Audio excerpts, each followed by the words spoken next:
Hi folks, today I want to give you an introduction to color mixing. Begin, we'll cover some vocab. So there are three main properties of color. First one is hue. Hue is just the name of the color, whether it be red, yellow, blue, etc. Second one is saturation. This is the intensity or dullness of a color. So a very intense, vivid, neon type color is going to be high saturation. Something that's more muted, earth tone, or dull, a color that tends more towards gray or brown, is going to be low saturation. Third vocab word is value. This is just how light or dark a color appears within a painting. Two other important vocab words and also techniques that you'll use in all your projects for this class are tint and shade. Tint is just adding a small or large amount of white to a color to make it lighter. And then shade is adding a small or large amount of black to a color to make it darker. There's also a tone where you add gray to a color in order to reduce the saturation or kind of dull out the color without necessarily changing the value. So you can add gray to the color and not make it darker or lighter, just reduce the saturation. The color wheel is also your friend when it comes to color mixing, especially complementary colors. So complementary colors are just color pairs that are opposite one another on the color wheel, such as red and green. When you mix complementary colors together, they'll create some sort of very low saturation hue, usually a brown or a muddy green. This is an example of mixing different complementary pairs progressively together to get duller and duller hues. The reason this is useful is, say you take some red directly out of the tube, but it's too neon, it's too high saturation compared to what you see in real life. Well, you can add just a small amount of green to it to make it more earthy and realistic looking. For all the projects in this class, please avoid using black directly from the tube. You'll notice that I didn't include any color of black on your supply list. That's because you don't need it and I don't want you to use it for any of your paintings in this class. Instead, please mix your own blacks using ultramarine blue and any version of umber. Umber is a dark brown. You can get raw umber, you can get burnt umber. Any of it will work to mix the black.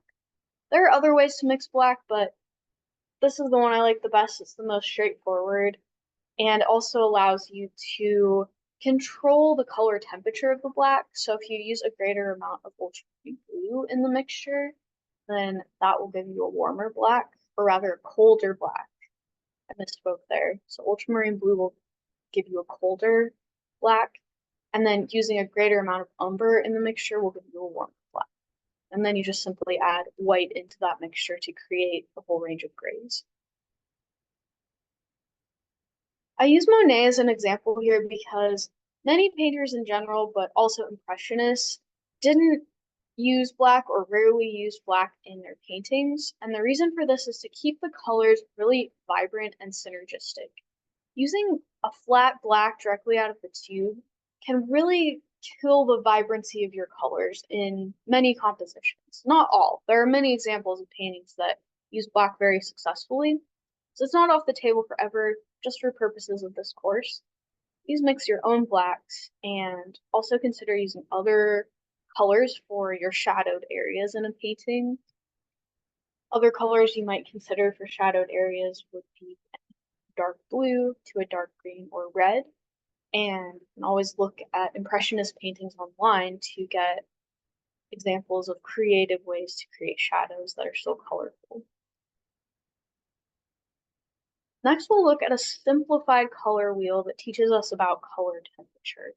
So color temperature is just the relative warmth or coolness of a color. For example, when it comes to reds, you'll have both a crimson red and then a cadmium red medium or light in your set of paints. The crimson is going to be more of a bluish red. It tends towards purple a little bit more. It's colder. And then the cadmium red, medium or light, is going to be more of that fire engine warm red that tends towards yellow. And then we have the same phenomenon with all colors, not just primary colors, where there's warmer and cooler versions of them.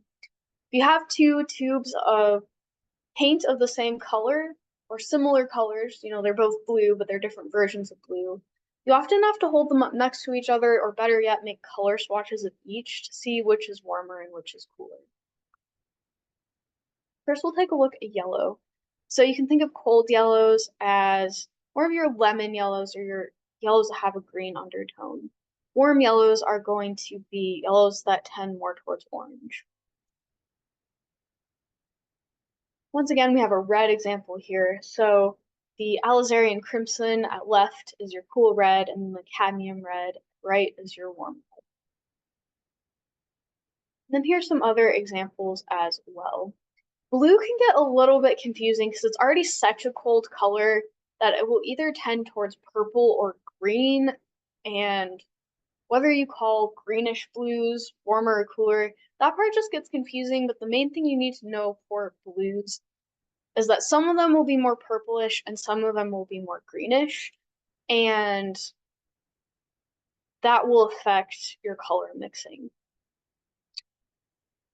Essentially, the rule here, and the reason you need to know about color temperature, is that when you mix colors that are closer together on the color wheel, they'll create a more saturated or vibrant secondary color.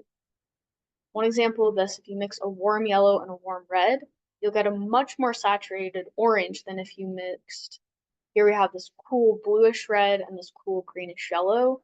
Those two together would give a more low saturation orange. Another example is with mixing purples. So if you take a red and a blue that are already closer to purple on the color wheel, so an ultramarine blue, for example, already has purple undertones, and a crimson already has purple undertones as well. Mix those together, you'll get a more prismatic or a more vivid high saturation purple.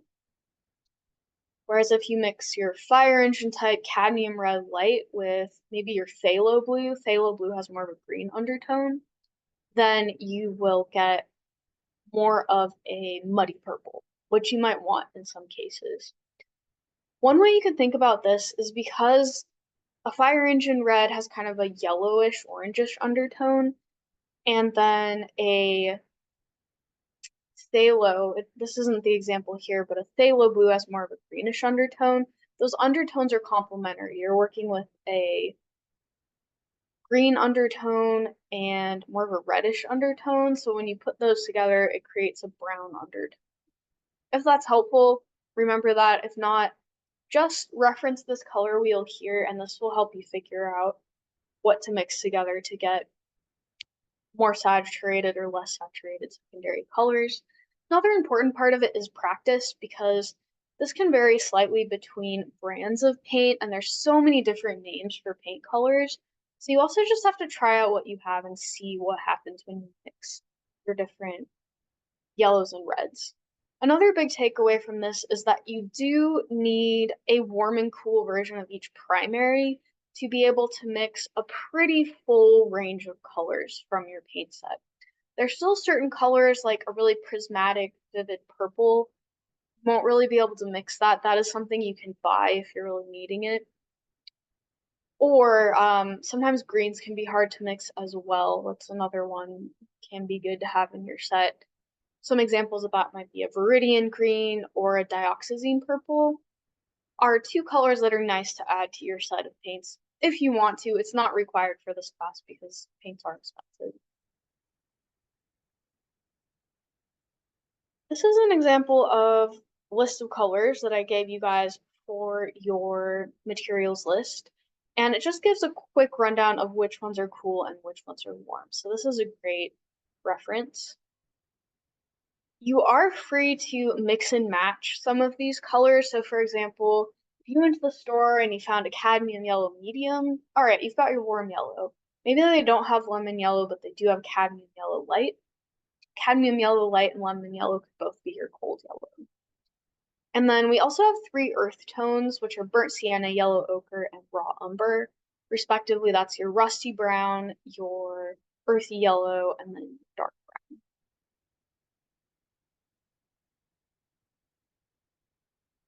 I do give you a couple color resources here. So this first link, this uses Gamblin paint specifically, but you can use it as a reference for any paint. It kind of shows you what are the color temperatures for each color of Gamblin paint. And then the second link, also on Gamblin, their website is really great. Shows you different colors and what the tint, tone, and shade of each of those colors are. So just as a reminder, if you add white to that color, what it looks like. If you add gray to that color, what it looks like. And then if you add black to that color, what it will look like. Okay, so that is the end of the slideshow. I hope that at least gets you guys started. Keep in mind, color mixing is really complex. It takes a lot of practice. So if for this first painting you find that you struggle or you're just experimenting a lot and you don't necessarily get things perfect, don't worry about it. I grade for color mixing significantly easier on this first painting, at least for painting 1 folks. Painting 2 folks, I'll be looking for you to know a little more. Because I know this does take a lot of trial and error, and there's a lot of variation between brands, and it depends what colors you have in your set. You might have a few other colors you need to grab from the paint store as well. Okay, so that's all for now, and I will see you guys later.